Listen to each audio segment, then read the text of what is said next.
Bismillahirrahmanirrahim.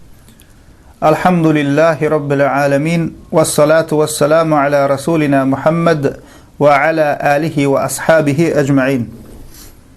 Hormatly musulman doganlar, bugünkü sorak jogabymyzda musulman doganlarymyz tarapyndan gaýta-gaýta bize ugradylan we gaýta-gaýta sorulan bir sorak bar.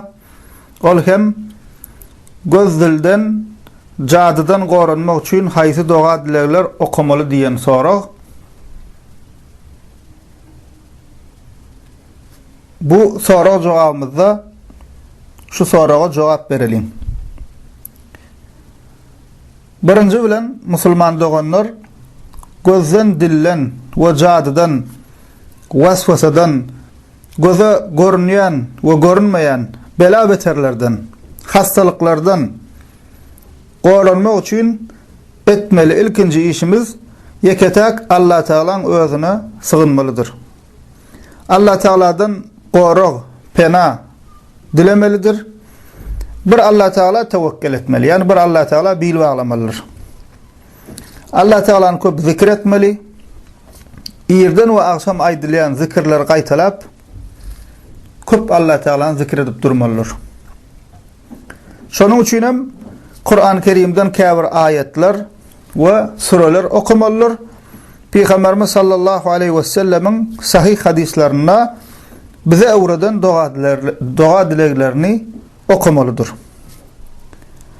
Misal üçün Peygamberimiz Muhammed sallallahu aleyhi ve sellem Tirmizi'de, Hakim'de gelen hadisinde İstaizu billahi minel ayn fe innel ayn hak. Göz degmeginden Allah sığının, Allah'dan pena dilen çünkü göz degmegi haktır diye. Yani Peygamberimiz sallallahu aleyhi ve sellem ümmetine, bize Müslümanlara göz dillen gorunmak üçün nämen maslahat berdi? Allah sığının dedi. Tirmizi'de gelen hadisinde Peygamberimiz sallallahu aleyhi ve sellem la yaruddul qazaa illa dua. Qaza bela beter dine dua dilek etmek bilen izne sowlar diye. Yani Peygamberimiz sallallahu aleyhi ve sellem bu hadisinde hem bize nämen öwredi diye dua dileğin ahmiyetine Allah Teala dua dilek etmeň, sığınıp durmaklaryň nähili ahmiyetlidigini bize öwredi diye. Şonuň üçin ulamalarymyz dua dileğin ahmiyetini düşünürüp söwüşde galkanyň insany oktan o hüjümlerden goraýşy ýaly dua dileğin hem insanyň bela beterden gorunmagyna sebäp bolýandygyny we dua dilek edip durmagyň bela beteriň izine sowulmagyna ýa-da yeňil geçmegine sebäp bolýandygyny düşünürýärler. Şonuň üçin musulman hemişe bir Allah Teala sığınmaly, bir Allah Teala'dan gorug, pena dilemelidir. Eger bir kişi Kur'an ve sünnette öwredilen hususi ýürüýte öwredilen doga dilekler ba, ayet hadisler ba, olar häzir aýdyp geçeriz. Şolary bilmeýän bolsa, öz sözü bilen Allah Teala doga dilek edip ýalbaryp dilek edip biler. Allah Teala ya Rabbi ey Allah'ım men gora weri şu belalardan, beterlerden, hastalıklardan gora weri diýip eger bilmeýän bolsa öz sözü bilen hem dilek edip biler musulman doganlar. Biziň dinimiz gaty yeňil din. Näme başarsaň şoň bilen Allah Teala öz sözü bilen dilek edip bermeli. İkinci musulman doganlar gözden, dillen, jadydan gorunmak üçin ýürüýte öwredilen ayet hadislere, surelere ve dua dileklere misal versek, misal üçün Sahih Buhari'de haber berilişi ýaly Ayetul Kursiýni köprek okumaly. Yine de İhlas, Nas ve Felak surelerini köprek okumalydyr. Peygamberimiz sallallahu aleyhi ve sellem bu barada Ebu Davud'da, Tirmizi'de gelen hadisinde "Kâle Kul huvallahu ahad vel muavvizateyn hine tumsi ve tusbihu 3 merrat tekfik min kulli şey." Peygamberimiz sallallahu aleyhi ve sellem bir sahaba radıyallahu anhu Allah ondan razı bolsun yüzlenip öwredup şeýle diýip Peygamberimiz. İhlas, Nas we Felak surelerini ertir we akşam 3 gefek oku diýe. Ähli zat üçin sana yeterli bolar diýe. Ähli zat üçin sana yeterli bolar diýeni ulamalar sana ähli şerlere karşı yeterli bolar diýdi diýe. Demek Peygamberimiz sallallahu aleyhi ve sellem bize näme öwredup musulman doganlar ýürüýte okulmaly surelerden İhlas, yani kul halla diýip biz bilýäs kiçikligimizden Nas we Felak surelerini irden we akşam 3 gefekden okumaly eken. Sahih Buhari hadis kitabında haber berilişi ali enne Nebiy sallallahu aleyhi ve sellem kana iza awa ila firashihi kull leyletin cema'a kaffayhi thumma nafasa fihima faqara'a fihima kul huvallahu ahad ve kul a'udhu bi rabbil falaq ve kul a'udhu bi rabbin nas thumma yamsahu bihima ma istata'a min jasadihi yabda'u bihima على رأسه ووجهه وما أقبل من جسده يفعل ذلك 3 مرات. Ünsörün musulman doganlar Sahih Buhari'de haber verilýär. Peygamberimiz sallallahu aleyhi ve sellem her gece yatmazdan ön düşöğüne geçenine 2 elinin ovucunu birleştirip İhlas, yani kul huvallah, Felak ve Nas surelerini okap ovucuna üflerdi. Sonra bedeninin yetip bilen ähli yerine ellerini sürerdi. Ellerini bedenine sürmegi kellesinden, yüzünden başlap bedeninin ön tarafından devam ederdi ve bunu 3 gezek qaytalardı deyip aydılıyor. Demek nämeken? Her gün akşam bizem şu görünüşde etmeli Peygamberimiz sallallahu aleyhi ve sellemin sünnet eken şol. Bize öwreden özünün eden zadi ve bize ümmetine öwreden zadi.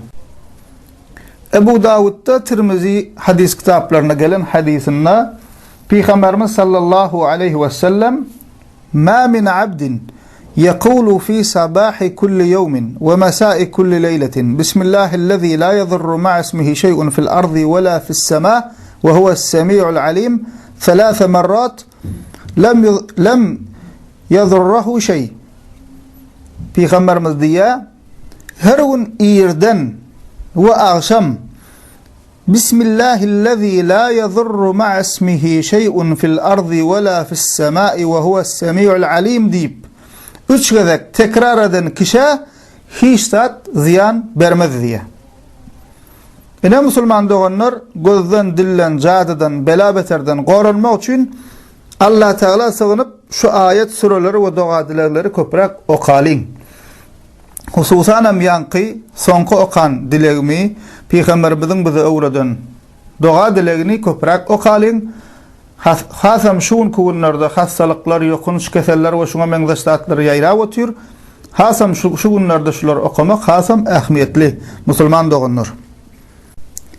Bu aydanlarımıza koşmaça Peygamberimizin sallallahu aleyhi ve sellem başka da öwreden dua dileglerini öwrenmek isleyen kişiler Hisnul Muslim adlı dua dilek kitabını alsınlar. Köplenç musulman doganlarımız soraya bizden plan duanı ayttılar şunu okusak bolýarmy? Ya plan duanı maslahat berdiler şul sahih mi hadiste bar mı yok mu deyip bir näçe gezek öwredildi, hiç hadiste de yok, zatda da yok, bir ýöne şiğalardan alıp durýar, bidgatçylyň özleri düzüpdir. Şey dip ýalňyş zatlar öwrenýärler. Ene musulman doganlar eger dua dilekleriň jemlenilgi bolan anamdar, ıgtybarly, delilli kitabı gerek diýseňiz, ene şu kitabı tapyň, şunu alyň. Hisnul Muslim kitabyň ady. İnternetten tapyp bilersiňiz. Köp ulanylýan dilleriň ählisinde bu kitap bar. Misal üçin Ors dilindäki ady Krepus Musulmanina diýip terjime edipdirler. Kitabyň ýazgıjysy Said bin Ali bin Wahf el-Kahtani. Edil şonun ýaly türk dilini bilýän doganlarymyz üçin Hisnul Muslim Kur'an we sünnetde musulmanyň sygynagy dua we zikirler diýip terjime edipdirler. Özbekçe bilýänler özbekçe, inglizçe bilýänler inglizçe şu kitaby alyp okap bilerler. Bu kitapda iyirden, turanыңdan ta akşam düşöňe geçýänçän gün içinde okulmaly doga adileleriniň köp bölegi sahih hadislerden delili bilen öwredilendir. Başka bir bellik musulman doganlar, käbir doganlarymyz Arapça bilmeýänligi üçin nähile öwrensem kam diýýärler. Musulman doganlar bu wagt öwrenmek ýeňil boldy. Sebäbi ayet suralaryň, doga dilekleriň hemmesiniň ses ýazgylary bar.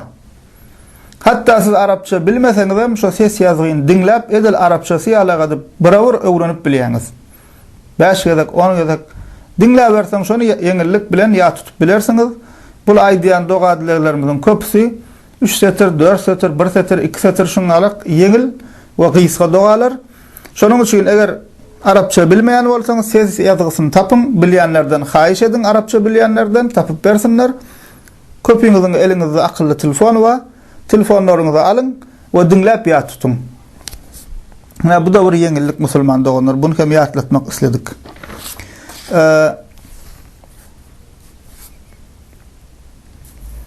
Yine bir mesele musulman doganlar käbir kişiler şeýle düşünýär. Şu dogadlylar hukman bir molladan almaly, hukman şu molla ýazyp bermeli, şoňa okutmaly diýen ýalak bir düşünje wahlykymyzyň içinde. Musulman doganlar şul aýdyp oturan dogadlylarymyzyň, ayetlerimizin we başga da dogadlylar we ayetler her kimiň birinji bilen musulman adam, her musulman şunu özü öwrenmeli, özü ýat tutmaly, özü okumaly. Hukman molla okumaly diýen düzgün ýokdur. Şonuň üçin şu dogalary özümiz okalyň, öwreneliň, ýat tutalyň, çağalarymyza da öwredeliň musulman doganlar. Göz degmegi barada giň işleýin, dinlemek isleýän musulman doganlarymyz göz degmegi barada aýry ders geçdik. Şol dersde Kur'an we sünnetden göz degmegi barada jikmejik deliller bilen düşünürdik. Göz degmeginden näde gorunmaly? Göz degen soň näme etmeli? Göz degmezligi üçin nämeler etmeli däl? We bizim birine gözümüziň degmezligi üçin näme diýmeli? Şularyň hemmesini delili bilen Kur'an we sünnetden jikmejik düşünürdik. Hususan hem göz degmegi barada dinlejek diýen musulman doganlarymyz şol dersimizi alyp dinläp bilerler. Elhamdülillahi rabbil alamin.